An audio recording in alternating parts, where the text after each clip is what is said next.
করে নেগোসিয়েশন করে যদি ওয়ার্কারদের কোথাও প্রবলেম থাকে কথা বলে সেটাকে শর্ট আউট করবেন, কিন্তু আননেসেসারিলি নিজের পার্সোনাল ইন্টারেস্টের জন্য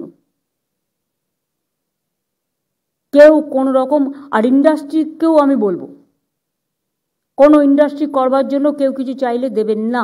লোকাল কিছু লিডার বললো না হলে হবে না, কমপ্লেন করুন আমাদের কাছে।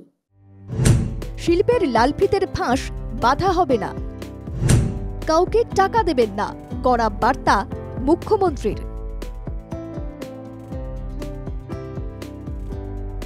বাংলা মেধায় সেরা, সম্পদে বলিয়ান। সেই মেধা সম্পদকে কাজে লাগিয়ে শিল্পায়নের মাধ্যমে উন্নয়ন ত্বরান্বিত করার উপর গুরুত্ব দিলেন মুখ্যমন্ত্রী মমতা বন্দ্যোপাধ্যায়। তিনি স্পষ্ট করেন, ডিটেল স্টাডি করে জমি সহ যাবতীয় জট কাটাতে হবে। 1 সপ্তাহের মধ্যে জমি সংক্রান্ত রিপোর্ট পেশেরও নির্দেশ দেন প্রশাসনিক প্রধান। বিশ্ববঙ্গ বাণিজ্য সম্মেলনে দেওয়া কথা মতো সোমবার নবান্নে সিনার্জি পোর্টালের উদ্বোধন করেন মুখ্যমন্ত্রী। তিনি স্পষ্ট বুঝিয়ে দেন, শিল্প করার কাজে লালফিতের ফাঁস যেন বাধা না হয়।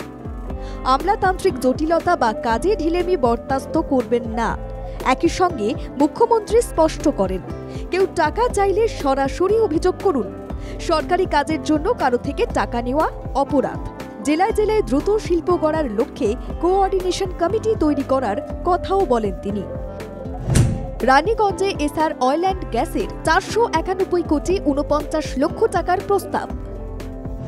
ক্যাপ্টেন স্টিল ইন্ডাস্ট্রির কল্যাণেশ্বরী 170 কোটি টাকার লগ্নি প্রস্তাব। আলিপুরে প্যালাডিয়াম কনস্ট্রাকশনের 631 কোটি টাকার বিনিয়োগ।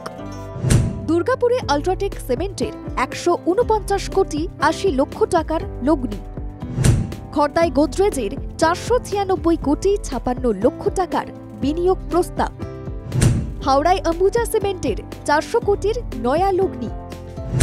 মুর্শিদাবাদে অম্বুজা সিমেন্টের 300 কোটি টাকার প্রস্তাব।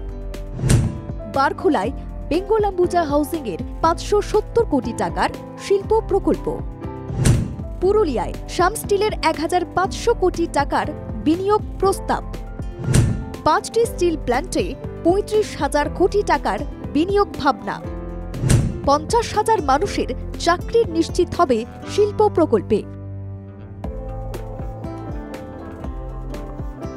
শিল্পায়নের কাজকে ত্বরান্বিত করতে জমি যেন কোনো বাধা না হয়, টাকার লেনদেন বন্ধ করে বৃহত্তর স্বার্থে কর্মসংস্থানের দুয়ার খুলতে হবে, সেই বার্তাও দেন প্রশাসনিক প্রধান।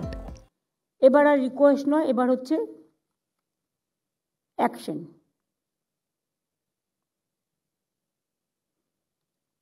All pending applications related to land mutation and conversion.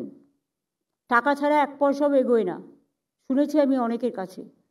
এখন যদিও অনেকটা কন্ট্রোল করা গেছে, কিন্তু টোটালটাই কন্ট্রোল করতে হবে। প্রশাসনিক প্রধান স্পষ্ট করেন, ক্ষুদ্র ও মাঝারি শিল্প কিন্তু খুব গুরুত্বপূর্ণ। একটা বড় শিল্প হলে হয়তো এক জায়গায় অনেক মানুষের কাজের সুযোগ হয়, কিন্তু ক্ষুদ্র ও মাঝারি শিল্পের ক্ষেত্রে জায়গায় জায়গায় অনেক বেশি কর্মসংস্থানের সুযোগ বৃদ্ধি পাবে। শিল্পের জমি, বিদ্যুৎ, শান্তিপূর্ণ পরিবেশ আর শিল্প সহায়ক পরিকাঠামো নির্মাণের মতোই ট্রেড ইউনিয়নের বাড়াবাড়ি বরদাস্ত করা হবে না বলেও কঠোর অবস্থান ব্যক্ত করেন মুখ্যমন্ত্রী।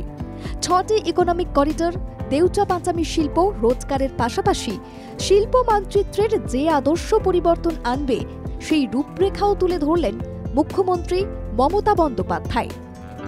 ব্যুরো রিপোর্ট, বাংলা জাগো।